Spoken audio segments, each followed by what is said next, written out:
어, 오늘 말씀은 꿈과 환상으로 말씀하시는 하나님에 대하여 말씀 나누겠습니다. 우리는 다양하게 하나님의 말씀을 다양한 통로를 통해서 말씀하시죠. 그중 하나가 꿈과 환상입니다. 성경에서는 꿈과 환상을 통해 하나님의 계획과 뜻이 전달되는 많은 사례가 나옵니다. 요셉은 파라오의 술 맡은 관원장과 또 떡 굽는 관원장의 꿈을 해석했으며 나중에 애굽 왕 파라오의 꿈을 해석하여 애굽의 총리가 되는 기회를 얻게 됩니다. 그는 하나님께서 주신 지혜로 꿈의 의미를 해석했습니다. 다니엘은 바벨론의 왕 느부갓네살의 꿈을 해석했습니다. 왕의 꿈을 통해 다가올 제국들의 흥망성쇠를 예언하고 하나님의 계획을 밝히 전했습니다. 다니엘은 하나님께서 자신에게 꿈을 해석할 능력을 주신다고 고백했습니다. 솔로몬이 왕이 된 후 기브온에서 하나님께서 꿈에 나타나셨고 그가 하나님께 지혜를 구합니다. 또 어린 사무엘은 하나님의 음성을 들었고 이스라엘의 하나님의 뜻을 전달하는 선지자가 되었습니다. 사무엘은 꿈을 통해서 하나님의 말씀을 전달받았습니다. 이처럼 우리는 꿈과 환상을 통해 하나님과의 영적 소통을 경험할 수 있으며 이 경험은 우리의 신앙을 더욱 깊게 만듭니다. 민수기 12장 6절 말씀, 요에서 2장 28절, 사도행전 2장 17절 말씀을 함께 봉독하도록 하겠습니다. 이르시되 내 말을 들으라. 너희 중에 선지자가 있으면 나 여호와가 환상으로 나를 그에게 알리기도 하고 꿈으로 그와 말하기도 하거니와 그 후에 내가 내 영을 만민에게 부어주리니 너희 자녀들이 장래일을 말할 것이며 너희 늙은이는 꿈을 꾸며 너희 젊은이는 이상을 볼 것이며 하나님이 말씀하시기를 말세에 내가 내 영을 모든 육체에 부어주리니 너희의 자녀들은 예언할 것이요 너희의 젊은이들은 환상을 보고 너희의 늙은이들은 꿈을 꾸리라. 자, 이처럼 말씀에는 이제 우리가 꿈과 환상을 통해서 이제 일어나는 일들에 대해서 이렇게 말씀해 주십니다. 먼저 꿈을 보면 꿈은 우리가 사는 동안 하나님이 우리의 마음에 주시는 메시지입니다. 이것은 개인적인 교훈이 될 수도 있고 공동체적 예언의 의미를 가질 수도 있습니다. 환상은 이제 꿈하고는 다르죠. 깨어있는 상태에서 영적인 시야로 하나님께서 주시는 그림입니다. 환상을 통해서 우리는 더 큰 하나님의 계획을 엿볼 수 있습니다. 마지막 때를 사는 우리에게 하나님께서는 꿈과 환상을 통해 더욱 말씀해 주실 것입니다. 그러나 모든 꿈과 환상이 하나님께로부터 오는 것은 아닙니다. 그러기에 우리는 영적 분별력을 키워 꿈과 환상을 통해 하나님께서 주시는 메시지를 분별하는 것이 중요합니다. 꿈은 이렇게 경고와 또 지시의 내용을 갖고 있습니다. 꿈의 가장 중요한 요소는 하나님이 우리에게 다가올 어떤 일에 대해 미리 대처하게 하시기 위하여 경고를 하시거나 또 올바른 선택을 할 수 있도록 지시하는 내용을 담고 있습니다. 예수님의 부친 요셉은 꿈을 통하여 받은 그 말씀에 순종하여 마리아를 아내로 받아들이고 또 예수님이 태어나신 후에 애굽으로 이렇게 피신하여서 그 생명의 위기를 넘겼습니다. 예수님을 찾아왔던 동방 박사들도 헤롯에게 가지 말라는 그 꿈의 지시를 따라 다른 길로 우회해서 고국으로 돌아갔습니다. 이처럼 꿈은 중요한 결정에 관여하기도 합니다. 꿈의 종류를 한번 살펴보겠습니다. 꿈은 두 가지가 있는데 첫 번째로 객관적인 꿈이 있습니다. 자신과는 상관없는 타인을 위한 꿈입니다. 이러한 꿈은 일반적인 사람들에게는 잘 주어지지 않으며 특히 꿈을 하나님의 말씀으로 처음 인식한 사람에게는 더욱 그렇습니다. 이러한 타인을 위한 객관적인 꿈은 중보를 위해서 주어지는 것입니다. 주로 예언사역의 그 직임이 있는 사람에게 많이 주어집니다. 자신이 꾸는 꿈의 한 5% 정도가 객관적인 꿈이라고 해요. 그리고 나머지는 주관적으로 자기의 그 주관적인 꿈인데, 이 주관적으로 해석되지 않는 꿈이면 이 꿈이 나의 현실에 관한 것인지 주님께 먼저 여쭤봐야 돼요. 그런데도 감동이 오지 않으면 이거는 객관적인 꿈으로 봐야 합니다. 그리고 객관적인 꿈일 때는 그 타인을 위해서 중보 기도를 해줘야 하는 것입니다. 두 번째는 주관적인 꿈입니다. 그러니까 자신한테 해당하는 꿈이에요. 우리 꿈의 대부분이 다 자신한테 해당하는 거예요. 타인을 위한 그 객관적인 꿈은 별로 되지 않아요.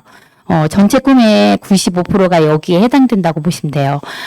꿈에 가까운 사람이 이렇게 등장하더라도 그 사람은 실제 그 사람이 아니라 그 사람이 지니고 있는 인격적인 특성, 그것을 사용하여 자신의 문제를 드러내고자 상징적으로 보여주시는 거예요, 하나님께서. 그러니까 어떤 사람이 나오면 그 형제나 이웃, 그죠? 그 사람의 특성을 우리가 주의해서 살펴볼 필요가 있어요. 그리고 그 사람의 직업이나 특별한 버릇, 이런 것들을 상징적으로 하나님께서 사용하시는 거예요.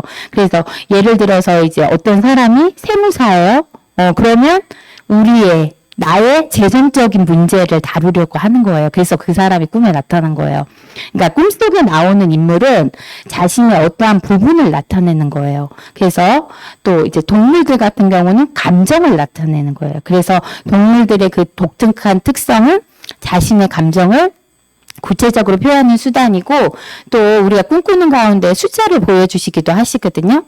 이 숫자는 실생활과 이렇게 일치하는 그런 번호이기도 해요. 그래서 어쨌든 상징적인 의미도 갖고 있지만 그 숫자 그대로를 의미하기도 해요. 그리고 이제 꿈의 기능적인 면에서 한번 살펴볼게요. 별다른 의미 없이 단순한 정신적 작용으로 꾸는 꿈으로 여러 가지 스트레스를 받거나 정신적 충격들을 치유 정화하여 신체의 회복 기능에 의해 오는 꿈들, 이걸 뭐라고 하냐면 잠몽이라고요. 그러니까 우리들이 흔히 이렇게, 그죠? 믿지 않는 자들 흔히 많이 꾸는 꿈들. 그리고 마귀가 우리의 그 신앙생활을 막 방해하기 위해서 주는 꿈이 있어요. 우리가 죄를 회개하지 않았을 때 거짓된 꿈을 심어주는 거예요. 그게 사몽이에요.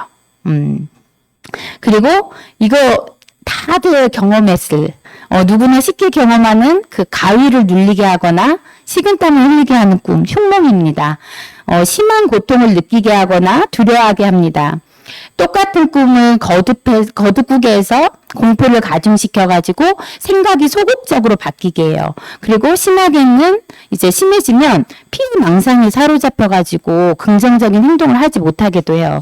이러한 꿈을 자주 꾸는 사람은 어떻게 해야 되냐면 철저한 죄를 회개해야 돼요. 그리고 이제 마귀 축사를 위한 기도와 보호막을 치는 기도를 해야 해요. 이렇게 주변에 자주 이렇게 가위에 눌리시는 분들이 있으면 그분들은 사실 기도를 해줘야 돼요. 자, 그리고 기분 좋은 꿈으로 유쾌하고 생각을 긍정적으로 이끄는 길몽이 있습니다. 세상에서 길몽이라 말하는 꿈은 뭐예요? 용꿈이나 돼지꿈이죠. 그쵸? 그래서, 근데 이거는 그리스도인에게는 길몽이 아니에요. 뭐예요? 사단과 더러운 행위를 상징하는 거예요. 그러니까 우리가 그 세상에서 말하는 그 길몽은 우리 영적인 사람하고는 맞잖아요. 그리고 마지막으로 하나님의 계시하는 내용을 가지고 있는 꿈으로 영몽이 있어요. 가는 미래에 이루어질 것을 예언하는 꿈입니다. 이제 꿈의 특성을 한번 살펴볼게요. 이 꿈은 어떤 것들을 담고 있냐면 첫 번째로 경고와 지시의 내용을 담고 있습니다. 그러니까 경고나 예언적 요소를 가진 꿈은 그 사람의 응답에 따라서 성취 여부가 달려 있어요. 그리고 경고의 꿈은 어떻게 하는 거예요? 행동을 바꾸도록 이렇게 요구하는 거잖아요. 그렇죠? 그리고 자신의 죄를 회개하는 거예요. 이러한 꿈의 지시에 순종하지 않으면 그에 따른 징계가 오겠죠. 그렇죠? 그런데 우리는 이 꿈의 내용을 그래서 어떻게 해야 되면 신중하게 해석하고 그것을 어떻게 하면 꿈을 꾸면 풀이하고 어떻게 해야 돼요? 적용해야 해요. 하나님께서는 경고를 통해서 죄를 깨닫게 하시기도 하시고, 근데 결과적으로는 모든 것이 축복이에요. 꿈은 이제 우리에게 경고와 예고와 교훈을 위하여 주어진다는 점에서는 우리에게 참 유익한 거예요. 어떠한 내용의 꿈이라도 그래서 두려워할 것은 없어요.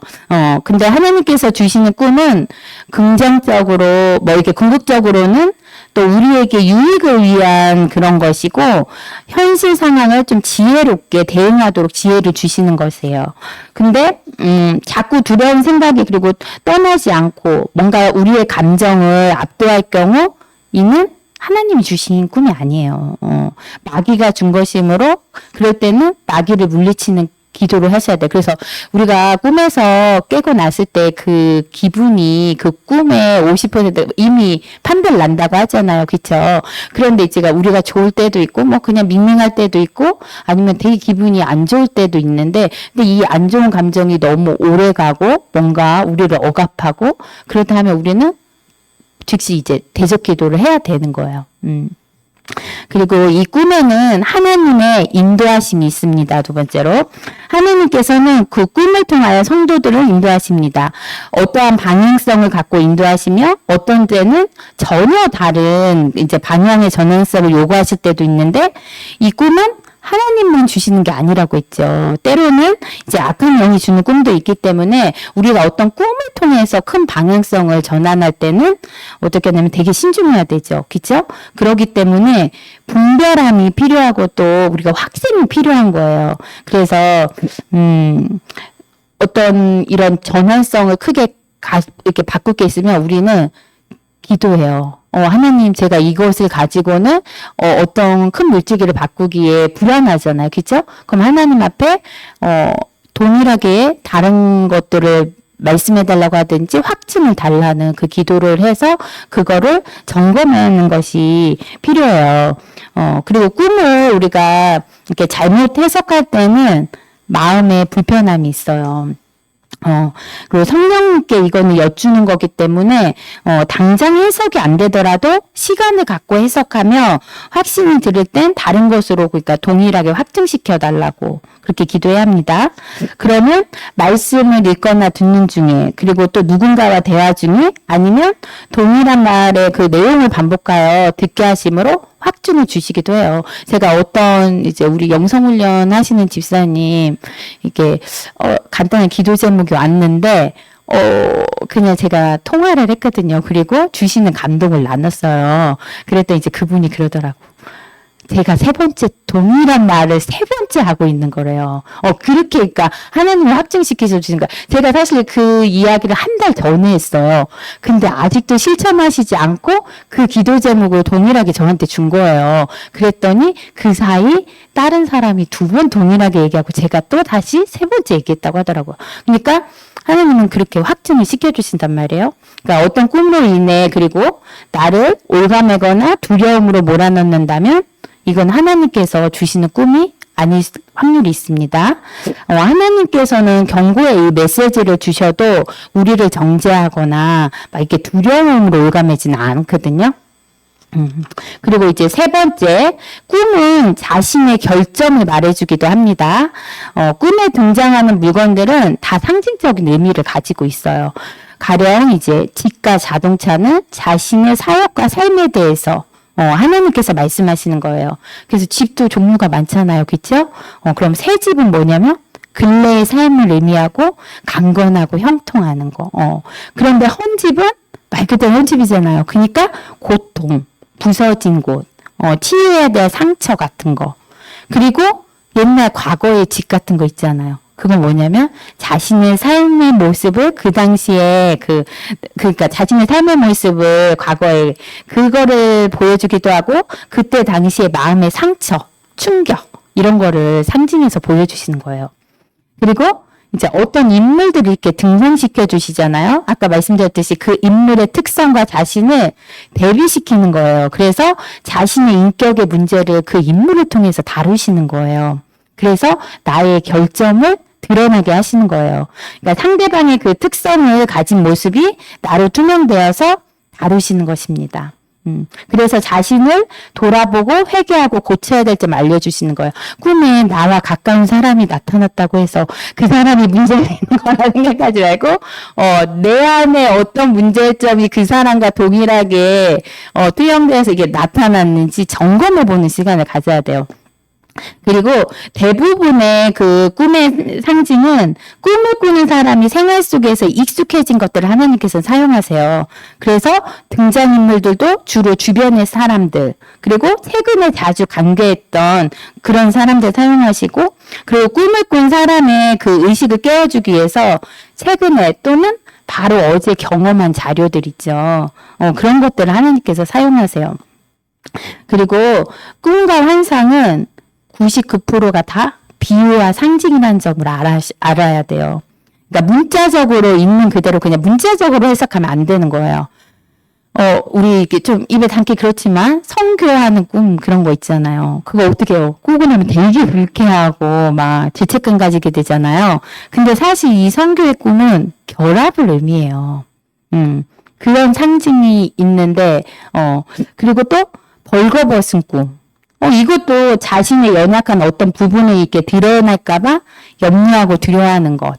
그리고 때로는 옷에 따라서 신분을 나타내기도 하세요. 그래서 문자 그대로 해석하면 안 된다. 그리고 예수님은 이렇게 비유가 아니면 말씀하시지 않았어요. 그렇죠?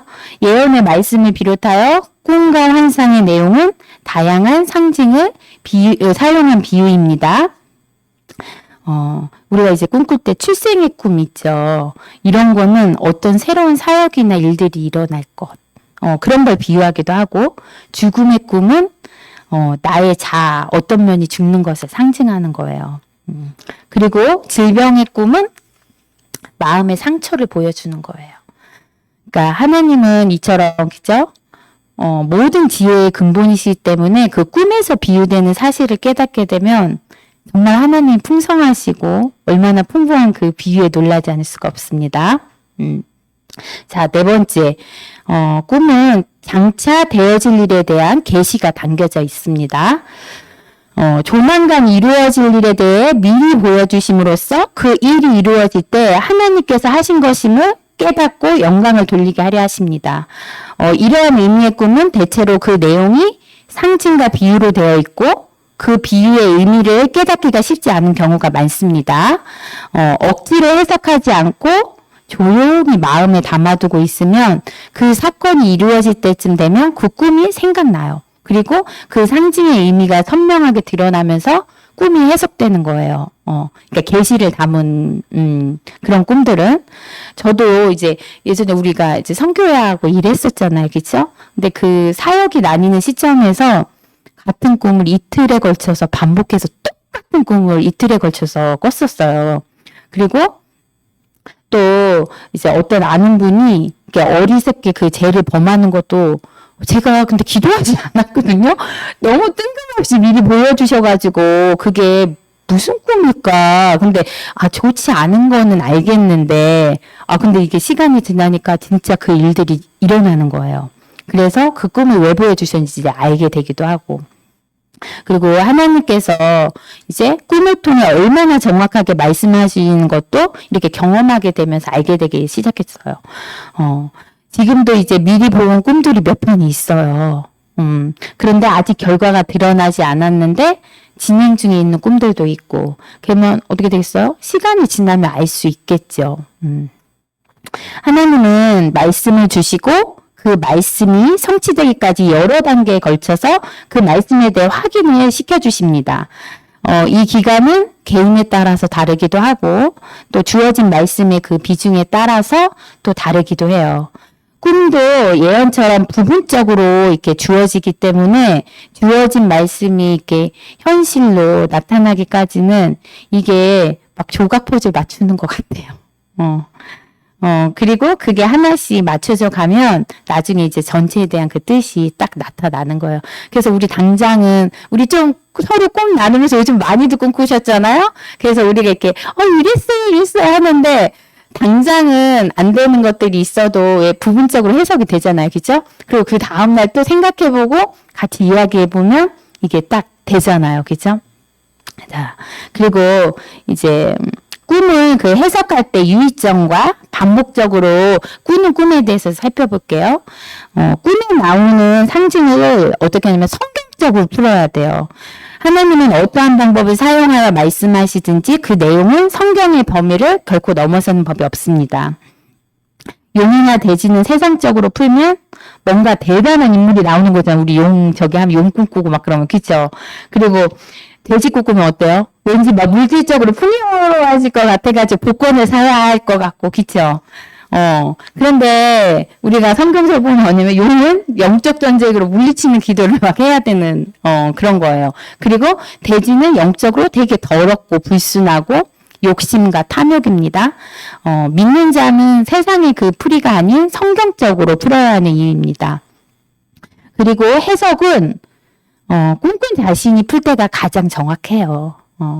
본인에게 왜냐하면 본인에게 최근에 그 당면한 일이나 아니면 본인이 어떤 생각을 하고 있었는지, 그리고 어떤 기도 중이었는지, 그리고 또 그 당시에 내가 고민하던 거, 그거 누가 가장 잘 알아요? 자신이 가장 잘 알잖아요. 그쵸? 그래서 해석은 본인이 가장 정확해요. 그리고 이제 해석을 할 때 우리는 꿈을 꾸고 나서는 스토리를 단락을 나눠요. 그래서 기억하고 어떻게 되면 바로 적어야 돼요. 그래서 이제 막 꿈꾸기 시작하면 어떻게 하라고 하냐면 머리맡에 이렇게 적을 메모지와 펜을 놓고 자라고 해요. 왜냐면 이게 영꿈은 특히나 생생하거든요. 근데 아무리 이렇게 생생하고 선명한 꿈을 꾸어도 시간이 지나면 모든 것을 100% 기억할 수 없어요. 처음과 동일하게 기억할 수 없기 때문에. 근데 그 기억해내지 못해내면 어떻게 되는 거예요? 잊혀진 꿈이 되는 거고, 부분적으로 기억하면 또 풀이가 정확하지 않고, 그러면 하나님께서 주신 메시지에 있어도 힘을 발휘하지 못하겠죠. 그쵸? 그래서 저도 적어요. 근데 적다가 안 적다가 적다가 안 적다가 하는데, 근데 적어놓으니까 진짜 좋은 게, 저 이렇게 3개월 있다 풀린 꿈도 있거든요. 근데 이제 적어놨으니까 그걸 모든 거를 생생하게 이렇게 딱딱 기억하는 거예요. 그리고 그 상징적 단어에 가진 그 함축적인 의미가, 또 이렇게 보이고, 꿈에서 색상이나 숫자도 중요한 의미적 상징을 갖습니다. 꿈을 해석할 때는 이게 꿈꾸는 자였던 요셉이나, 그쵸? 다니엘처럼 그 사람들은 특별한 사람들이에요. 그러니까 꿈오면이 그 지혜의 인사를 특별히 받은 사람인 거예요. 근데 우리는 아니잖아요. 그쵸?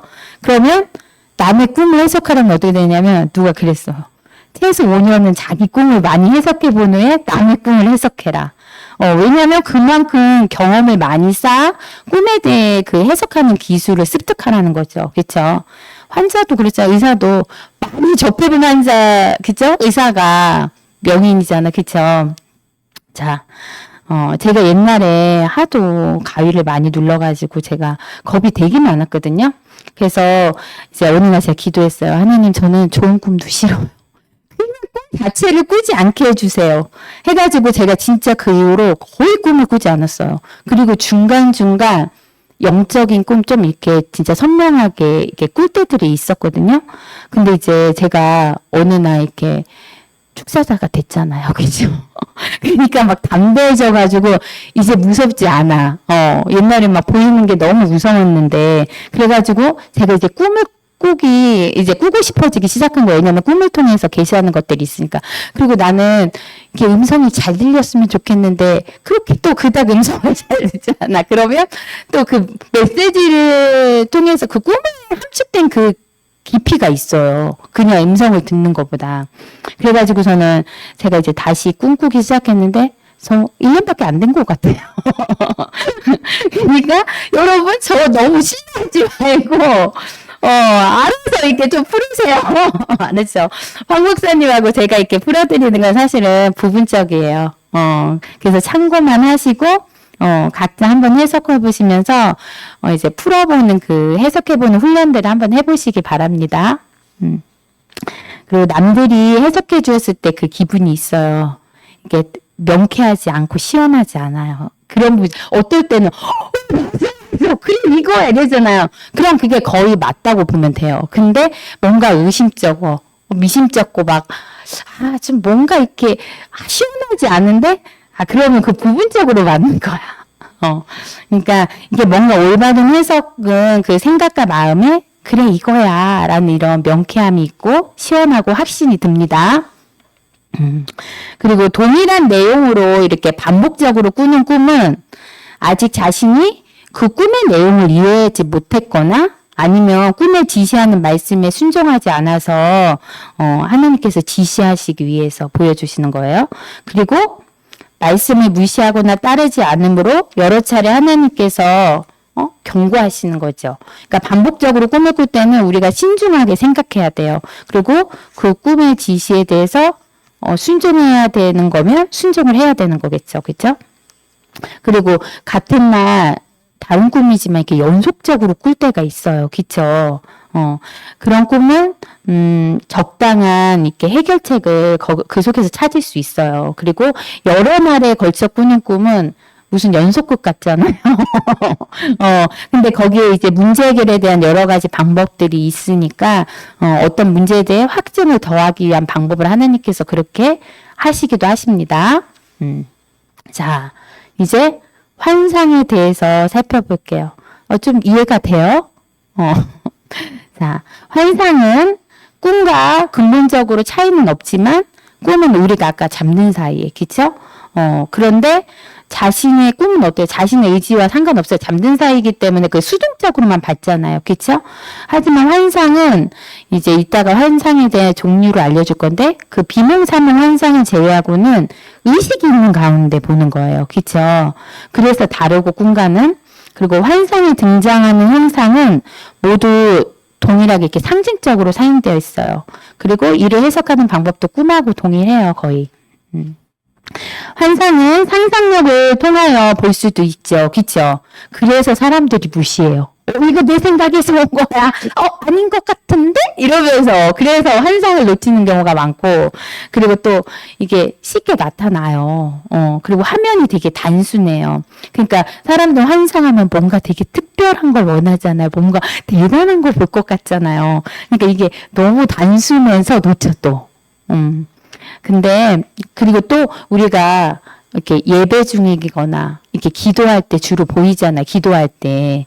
그런데 그때가 아닐 때도 하나님께서 이렇게 생각하는데 갑자기 내가 뭔가를 고민하고 있거나 뭔가 이렇게 할 때 있잖아요. 스치고 지나가는 그 장면들이 딱 있어요. 그것도 환상이에요. 그러니까 우리는 그래서 환상이 주어질 때 무시하지 않고 이렇게 좀 잡는 훈련들을 해야 해요.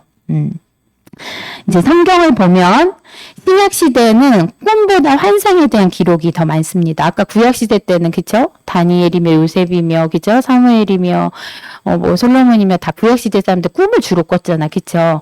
근데 신약 시대 때는 꿈과 환상, 환상이 더 많아요. 그래서 하나님의 음성을 듣는 방법이 더 다양해졌죠. 사도 요한은 환상을 통해서 요한계시록을 기록한 거예요.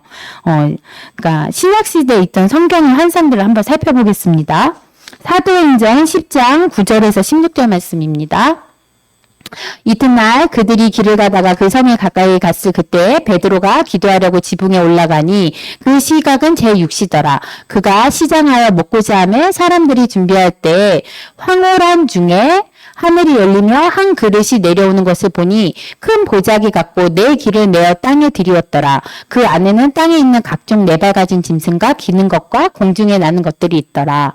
또 소리가 있으되 베드로야 일어나 잡아먹거라 하거늘 베드로가 이르되 주여 그럴 수 없나이다. 속되고 깨끗하지 아니한 것을 내가 결코 먹지 아니하였나이다 한데 또 두 번째 소리가 있으되 하나님께서 깨끗하게 하신 것을 내가 속되다 하지 말라 하더라. 이런 일이 세 번 있은 후 그 그릇이 곧 하늘로 올라져 가니라.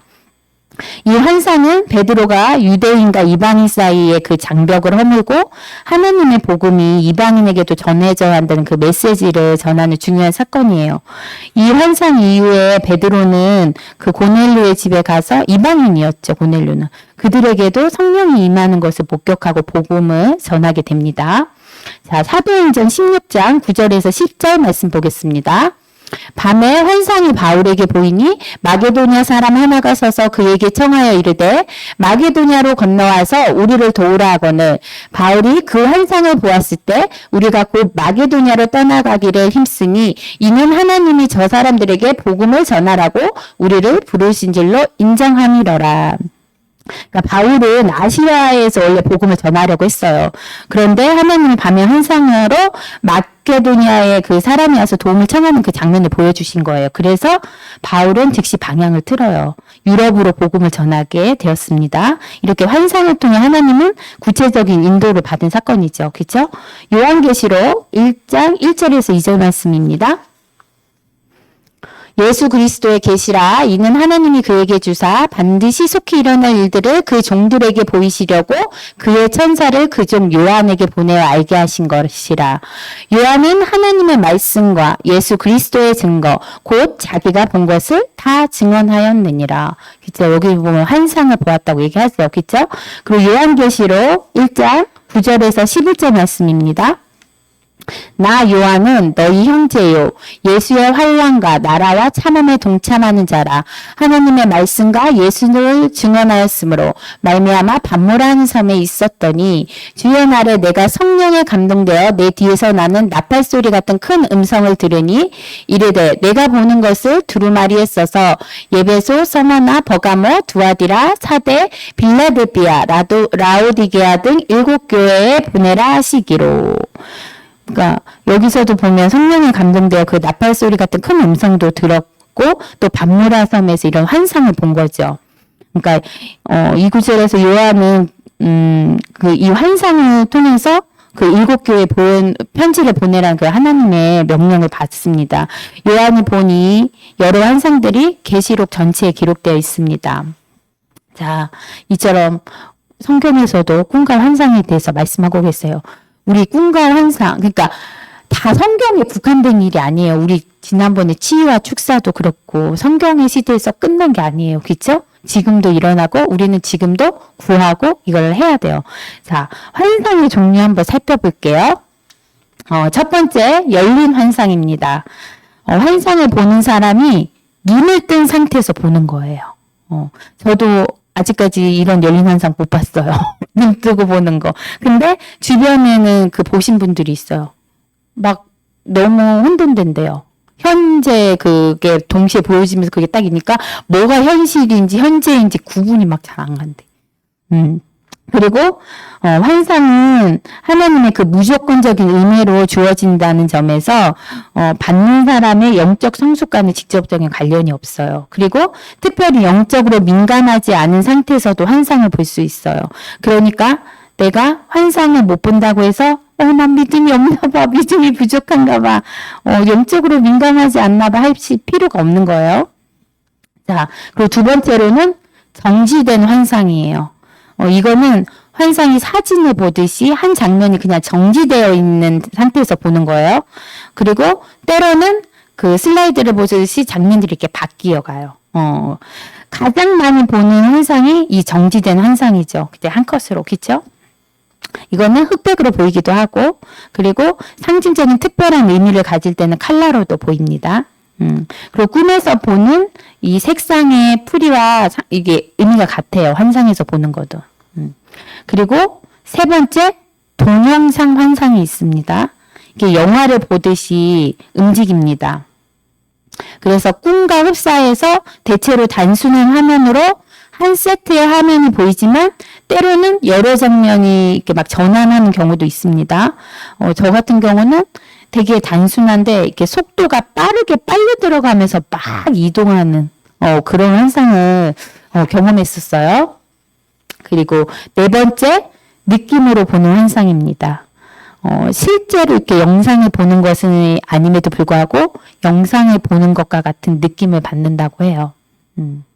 그리고 다섯 번째로 비몽사몽 환상입니다. 우리 비몽사몽 기도 있죠.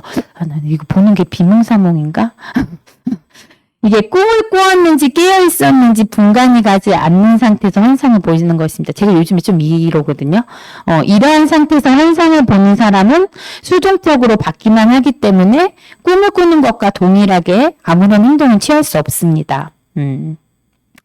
자, 이제 지금까지 제가 꿈과 환상에 대해서 이렇게 살펴봤어요. 근데 이렇게 하나님께서는 음성을 들려주시거나 아니면 이렇게 꿈과 환상을 보여주시는데 이 주체는 하나님이시죠. 그쵸? 악한 영도 있지만. 근데 이 내용을 이해하고 식별해야 하는 책임은 우리한테 있는 거예요. 그리고 이 꿈을 해석할 때는 항상 늘 성령님의 인도를 받으며 성령님의 감동이 배제되면 안 되고, 그러면 그 어떤 의미도 얻지 못합니다. 이 듣고 보는 이런 기도, 그러니까 우리에게는 이런 것들이 되게 아직 생소하죠. 그쵸? 그리고 보편적이지도 못하고, 그러나 누군가는 이 부분에 과감하게 이제 문을 열어야 되는 거예요. 그래서 이제 우리 음성 듣기, 그리고 꿈과 환상의 기동에 그 다양한 문을 여는 노력을 우리는 이제 그 해야 할 시대에 들어와 있는 거예요. 저는 이렇게 신비주의로 취급받았기 때문에 이것들을 활용하지 못하고 하나님께서 주신 도구인데도 사용하지 못했거든요.